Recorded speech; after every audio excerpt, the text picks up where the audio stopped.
May I come in, sir? Come. Good evening, ma'am. Good evening, sir. Take your seat. Okay, thank you, sir. Your medium is English or Hindi? Sir Hindi Hindi. जी sir. Mains English में लिखा है, हिंदी में लिखा है? Sir English में. English में लिखा जी सर. है. That's good. So you have done something in textile जी सर. technology. जी सर. ज्योग्राफी जो आपका ऑप्शनल है, जी सर. तो मुझे आप ये बताइए पहले कि इंडस्ट्रियल बेल्ट्स जी सर. कितने हैं भारत में? सर भारत में देखा जाए तो दो प्रकार से बेसिकली डिवाइड किया जाता है. एक तो मेजर इंडस्ट्रियल बेल्ट और दूसरा माइनर इंडस्ट्रियल बेल्ट. ठीक है. अगर मेजर इंडस्ट्रियल बेल्ट्स देखें तो 6 हैं और माइनर लगभग 13 है. 30. 13. 13. Yes sir. अच्छा, तो रिलेटिवली कम है दूसरे इंडस्ट्रियलाइज कंट्रीज से या ज़्यादा है? सर अगर हम डेवलप्ड कंट्रीज़ की तुलना में देखें तो यह लगभग जो इंडिया के नंबर में ठीक है 7, लेकिन अगर प्रोडक्शन देखें तो उसमें काफ़ी कम है. लाइक वेस्टर्न यूरोप और नॉर्थ अमेरिका? जी सर. वेस्टर्न यूरोप हो गया, ईस्टर्न चाइना हो गया, तो प्रोडक्शन तुलना में हमारा कम है. जी सर. जी सर. इसकी कोई ज्योग्राफिकल वजह भी है? जी सर. जोग्राफिकल वजह कई हम देख सकते हैं. पहला तो सर अगर रिसोर्सेज देखे जाएं तो भारत में जो रिसोर्सेज हैं वह अगर पेनिनसुला में देखा जाए तो किसी पर्टिकुलर लोकेशन पे ही वो एक्युमुलेटेड हैं, जिसका आर्ट बस एक ट्रांसपोर्टेशन कॉस्ट एक समस्या रहती है. दूसरा सर जो इंटीरियर पेनिनसुला है या फिर जो हिंटरलैंड है वहाँ पर जैसे कि ड्राई पोर्ट्स की सही प्रकार से अवेलेबिलिटी नहीं है भारत में, जैसा कि चीन में है. या फिर सर जो कनेक्टिविटी है रेलवे की जो खासकर जो एग्रो इंडस्ट्री से वहाँ पे काफ़ी कमज़ोर है, खासकर गैंगेटिक बेल्ट में. तो सर यह वजह बनती हैं जिससे कि भारत का जो पोटेंशियल है भारत अचीव नहीं कर पाता. तो फ्यूचर क्या है भारत में इंडस्ट्रियलाइजेशन का, considering all these factors? Sir मेरा मानना है कि जिस प्रकार के प्रयास किए जा रहे हैं भारत का फ्यूचर इसमें बेहतर है. जिस प्रकार से कनेक्टिविटी को बेहतर किया जा रहा है, जैसे कि अभी हाल ही में मिनिस्ट्री ऑफ रेलवेज ने कहा है कि जो 28% वेटेज है फ्लाइट मूवमेंट में रेलवे का, इसे बढ़ा के 45% किया जाएगा. तो ये एक अच्छी दिशा में प्रयास है. दूसरा सर जैसे जिस प्रकार से इनलैंड वाटरवेज को बढ़ाया जा रहा है तो ड्राई पोर्ट्स को बढ़ावा दिया जा रहा है, तो इससे जो हिंटरलैंड में खासकर जो नॉर्दर्न इंडिया में जो स्टेट्स हैं वह इसमें बेहतर कर पाएंगे. तीसरा सर भारत स्वयं भी रिसोर्स एक्सप्लोरेशन में काफ़ी बेहतर कर रहा है. जैसे कि अभी हाल ही में जम्मू एंड कश्मीर में लिथियम के रिजर्व्स पाए गए हैं. उसी प्रकार सर राजस्थान में लिथियम के रिजर्व्स देखे गए हैं. तो मेरा मानना है कि सर रेयर अर्थ मेटल्स में भी हम काफ़ी अच्छा कर रहे हैं, तो हम बेहतर कर पाएंगे. ओके. एक चीज़ मुझे और बताइए आप कि जैसे मान लिया इंडियन मानसून की बात करें अगर, जी सर. तो मानसून इज ऑलवेज इरेटिक. जी sir. That we have been noticing in the last जी सर. 10-15 years. जी सर. So, दूसरी तरफ हम लोग ये भी जानते हैं कि jet stream affects the Indian monsoon. जी सर. तो ये जो इरेटिक बिहेवियर है इसमें जेट स्ट्रीम का रोल है ज़्यादा या किसी और फैक्टर का रोल है? सर जेट स्ट्रीम का एक रोल है, लेकिन यह कहना कि जेट स्ट्रीम का ही सिर्फ रोल है या जेट स्ट्रीम प्राथमिकता के तौर पे उसे देखा जाए तो ये सही नहीं होगा. कई और फैक्टर भी हैं, जैसे कि एल नीनो की जो साइकिल है, इंडियन ओशियन डायपोल है, मैडन जूलियन ऑसिलेशन है.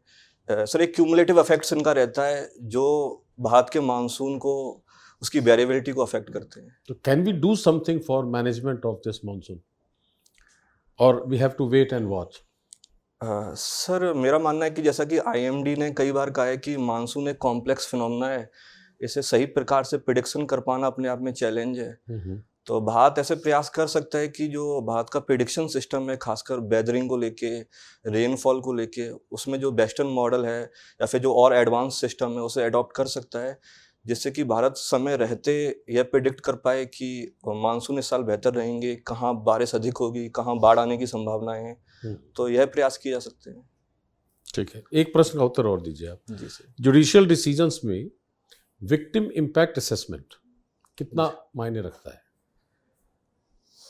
सर भारत के अगर परिप्रेक्ष्य में देखा जाए तो इसकी बहुत आवश्यकता है और ये काफ़ी अहम रहता है. जिस प्रकार से भारत में जो विटनेस प्रोटेक्शन है वह काफ़ी कमज़ोर है और कई बार देखा जाता है कि जो विटनेस हैं, खासकर जो प्राइम विटनेस हैं, उनकी डेथ हो जाती है भारत में. इसके अलावा सर जो विक्टिम्स हैं उन्हें, जैसा कि कई रिपोर्ट हैं जिसमें कि गोस्वामी रिपोर्ट है, उनका कहना था कि उन्हें सही प्रकार की कंपेंसेशन नहीं मिलती है कई बार जो उनके द्वारा अपील की जाती है कि जो जुरिस्डिक्शन है वह चेंज कर दी जाए, वह नहीं हो पाती है। तो ऐसे में sir victim impact assessment periodic level पे विक्टिम्स के कैसे हालात हैं उसमें एक अहम भूमिका निभा सकता है। As on date what is the status in India? होता है ऐसा assessment before the courts deliver the judgments? Sorry sir, इसकी मुझे सही जानकारी नहीं है। डू यू फील कि इसको स्टैट्यूटरी स्टेटस देना चाहिए विक्टिम इम्पैक्ट असेसमेंट को? There should be a law for this. Sir मेरा मानना है कि पहले ट्रायल किए जाएं, सही प्रकार से डाटा कलेक्ट किया जाए, क्योंकि स्टैट्यूटरी बैकिंग कई बार चीज़ों को बहुत रिजिड बना देती है, उसे बाद में चेंज कर पाना आसान नहीं हो पाता। तो सही प्रकार के सर्वे हो, असेसमेंट हो, डाटा कलेक्शन हो, और अगर इसकी ज़रूरत लगे कि स्टैट्यूटरी बैकिंग से इसको बेहतर तरीके से लागू किया जा सकता है तो इस दिशा में प्रयास होने चाहिए। फिशन और फ्यूजन के बारे में बता सकते हैं क्या डिफरेंस है? जी सर। बताएं। सर फिशन बेसिकली दो न्यूक्लियाई अगर उनको आपस में जोड़ दिया जाए तो उससे जो प्रोसेस होती है, उससे जो एनर्जी रिलीज होती है, उसे फिशन कहते हैं। अगर एक सिंगल लार्ज न्यूक्लियाई है उसे ब्रेक कर दिया जाए और जब वह ब्रेक होता है तो उससे जो एनर्जी रिलीज होती है उस पूरी प्रोसेस को फिशन कहते हैं। फ्यूजन में कौन सी न्यूक्लियाई है? सर अभी फिशन में बात की जाए तो पीरियोडिक टेबल में जो थोरियम है, यूरेनियम है, इनको मुख्य तौर से फिशन में यूज़ किया जाता है। और अगर फिशन में बात की जाए तो जो हाइड्रोजन के जो आइसोटोप्स हैं उनका प्रयोग किया जाता है।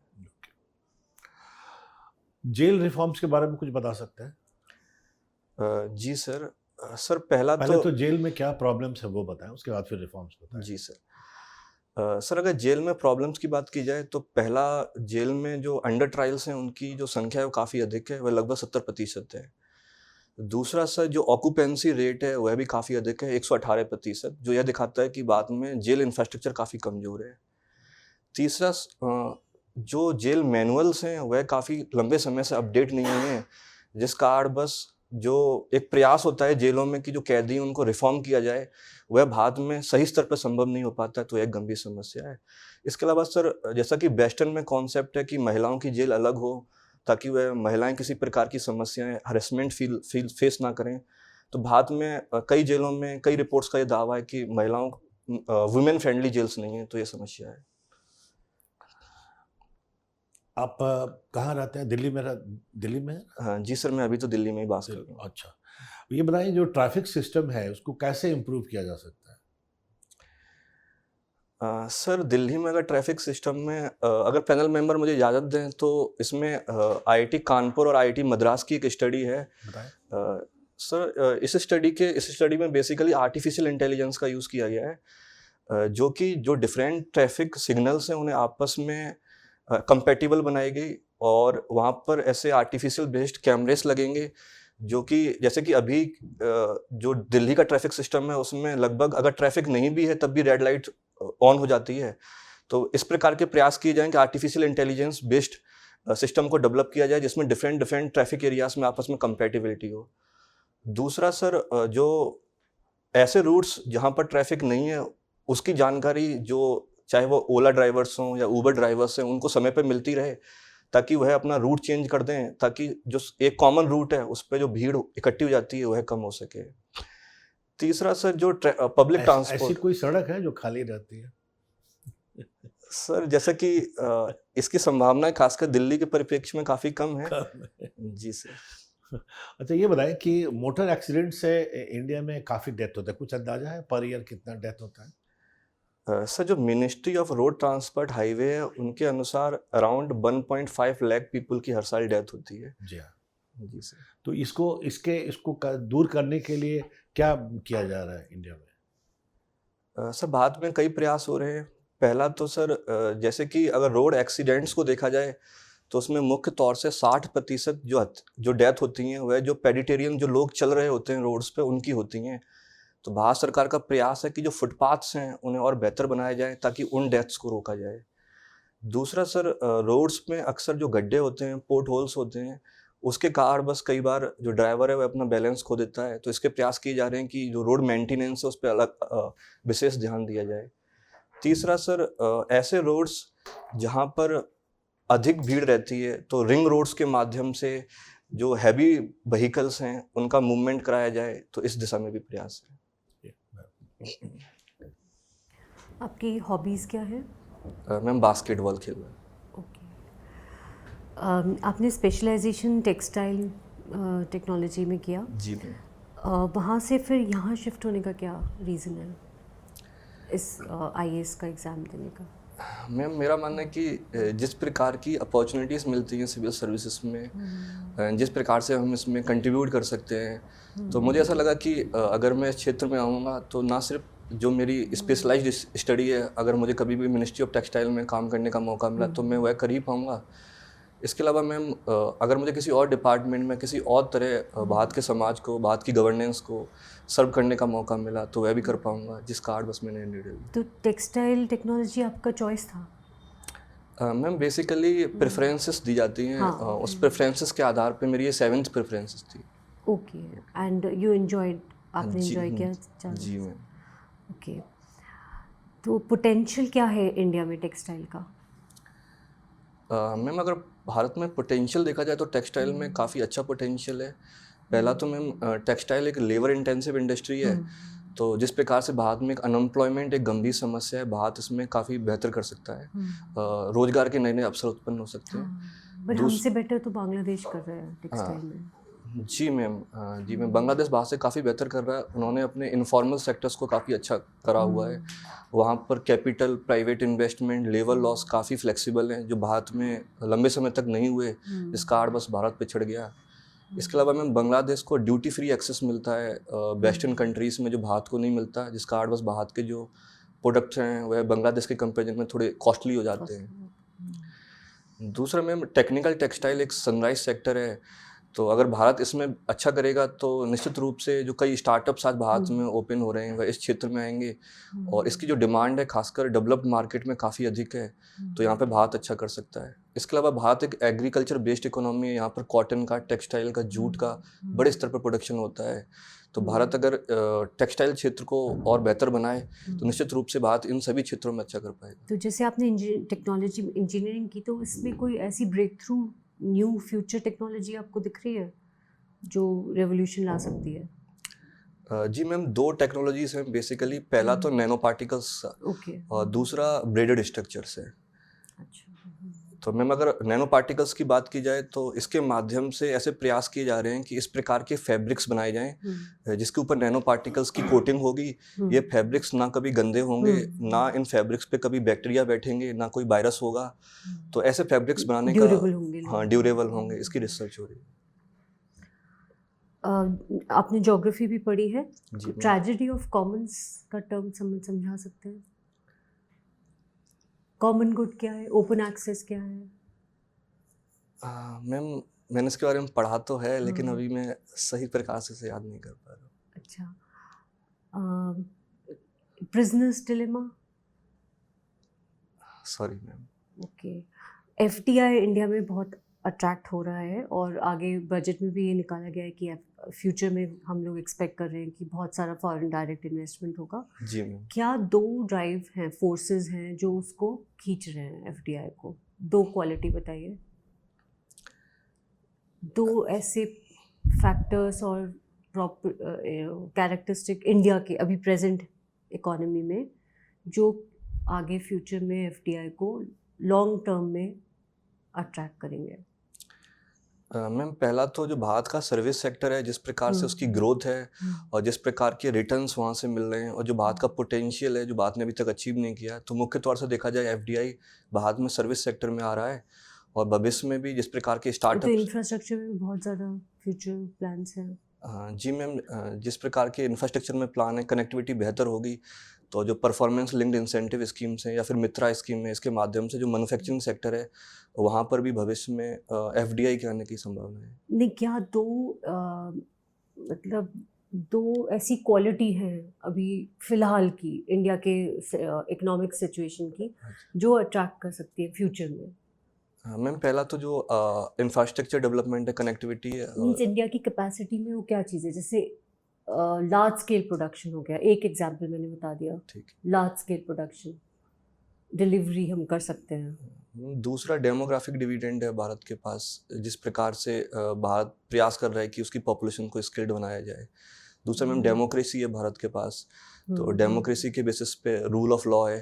तीसरा मैम डिमांड है, भारत के पास एक बड़ा मार्केट है, तो ये जरिया बन सकता है कि भविष्य में भी है।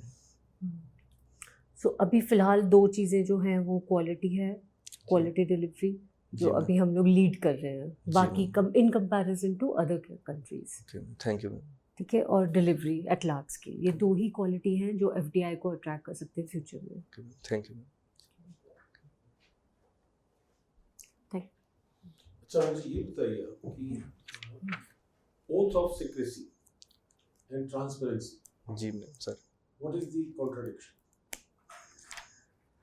सर ओथ ऑफ सीक्रेसी किसी भी सरकार के लिए काफ़ी अहम होती है, क्योंकि कई ऐसी ऑफिशियल वर्क होते हैं जिसमें कॉन्फिडेंशियलिटी की आवश्यकता होती है। कई डिसीजंस लिए जाते हैं चाहे कैबिनेट लेवल पे या फिर जिसमें नेशनल सिक्योरिटी के एंगल्स होते हैं, जिसके लिए ओथ ऑफ जो सीक्रेसी काफ़ी आवश्यक हो जाती है। लेकिन सर इसी प्रकार ट्रांसपेरेंसी की भी नीड काफ़ी अधिक है, क्योंकि अगर डिस्क्रिशनरी पावर होंगे किसी भी पब्लिक ऑफिसर के पास, अगर ट्रांसपेरेंसी नहीं है तो करप्शन होने की संभावनाएं बढ़ जाती हैं। तो सर मेरा मानना है कि दोनों में बैलेंस करने की आवश्यकता है। अधिक से अधिक प्रयास ऐसे किए जाएं कि ऐसे डिसीजंस जिसमें पब्लिक इंटरेस्ट अधिक से अधिक हो, जिनको ट्रांसपेरेंट बनाया जा सके, तो वहाँ पर ट्रांसपेरेंसी को कोई बढ़े। ऐसा प्रयास हुआ है? सर अगर भारत में देखा जाए तो ऐसे कई प्रयास हैं। राइट टू इन्फॉर्मेशन एक्ट को लाया गया, जिसके तहत जो सिटीजन्स हैं उनको एम्पावर किया गया कि वो इन्फॉर्मेशन ले सकते हैं। Does it protect secrecy also? जी सर। राइट इन्फॉर्मेशन तो ट्रांसपेरेंट बनाएगा, जी सर। सीक्रेसी को कैसे बैलेंस करेगा? सर इसमें जहाँ तक मेरी जानकारी है, सेक्शन 18 है जो यह बोलता है कि अगर नेशनल इंटरेस्ट और पब्लिक इंटरेस्ट में किसी प्रकार की कन्फ्लिक्ट हो, तो इस चीज़ का ध्यान रखा जाए कि अगर पब्लिक इंटरेस्ट काफ़ी अधिक है तो वहाँ पर जो सीक्रेसी है उसे रोका जाए और पब्लिक इंटरेस्ट के जरिए जो इन्फॉर्मेशन है वह पब्लिक को दी जाए। ठीक है, एक लास्ट प्रश्न का आंसर दीजिए कि जी सर। मुझे ऐसा लगता है कि जितने भी आईआईटी ग्रेजुएट्स जी सर। सिविल सेवा में आना चाहते हैं, जी सर। आ रहे हैं। जी sir. Lots of people have come, जी सर। और मोर और लेस एवरीबडी फील्स की सोशल सिस्टम में आने की ज़रूरत है और डाइवर्सिफाइड जॉब है। जी sir. So from being a specialist you are trying to be journalist. जी सर। तो आपको ऐसा लगता है कि आईआईटी के पाठ्यक्रम में ह्यूमैनिटीज़ को एडिशनली जोड़ देना चाहिए to make them more sensitive specialised people? जी सर। सर अगर मैं अपने परिप्रेक्ष्य में बोलूँ तो लगभग अगर मैंने 4 साल में जो ग्रेजुएशन की उसमें अराउंड मैंने 50 कोर्सेज़ किए थे, और उसमें लगभग 12 कोर्सेज़ थे जिसमें ह्यूमैनिटीज़ थी, जिसमें कि इकोनॉमिक्स था, सोशियोलॉजी था। लेकिन मेरा ऐसा मानना है कि इसका जो परसेंटेज ऐसे और बढ़ाया जा सकता है, बढ़ाया कि जाना चाहिए। हाँ बढ़ाया जाना चाहिए, ताकि ऐसे स्टूडेंट जो भविष्य में यह प्रयास कर रहे हैं कि वह सिविल सर्विसेज में या किसी एनजीओस में ज्वाइन करना चाहते हैं, ताकि उन्हें भारत का जो सोसाइटी है, जो इकोनॉमी है, जो गवर्नेंस है, उसकी अधिक से अधिक जानकारी मिल सके। ठीक, थैंक यू। अच्छा, सॉरी। हाँ, स्टार्टअप का जो आईआईटी के आजकल का करंट चल रहा है कि all are going for startups, जी सर। जॉब ज्वाइन करने का छोड़ के अब स्टार्टअप्स में जा रहे हैं यंगस्टर्स, जी उसके बारे में आप क्या कहेंगे? मैम ये स्टार्टअप में मेरा ऐसा मानना है कि जाना चाहिए, क्योंकि इससे जो एक भारत के समाज की जो एक मेंटलिटी है जॉब सीकर की, वह चेंज होगी। अधिक से अधिक अगर बच्चे स्टार्टअप्स ओपन करेंगे तो वह जॉब सीकर से जॉब मेकर बनेंगे। दूसरा मैम इसमें चैलेंज भी है ना, हाँ वो they will lose those years and most of them it has been seen that they are not sustainable, है ना? जी मैम, अगर आईआईटी दिल्ली के परिप्रेक्ष्य में देखा जाए तो कई हैं स्टार्टअप जो फेल हो जाते हैं, लेकिन अभी हाल ही में आईआईटी दिल्ली ने अपने रेगुलेशंस चेंज किए हैं, जिसके तहत जो बच्चे स्टार्टअप्स ओपन करेंगे, अगर उनके स्टार्टअप फेल भी हो जाते हैं तो वो नेक्स्ट 2 इयर्स तक भी एलिजिबल रहेंगे आईआईटी में प्लेसमेंट में बैठने के लिए। ओके, तो इसमें this we do know. Thank you. Thank you. Thank you sir. Thank you.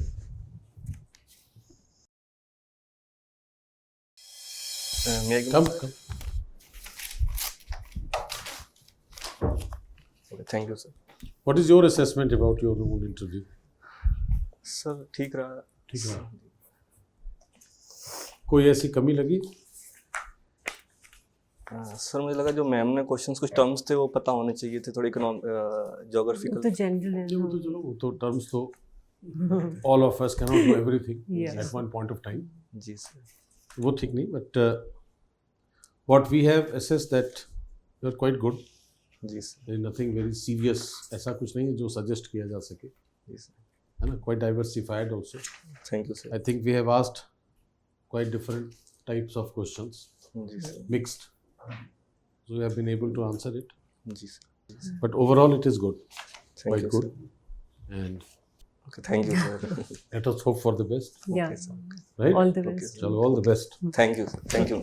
Thank you.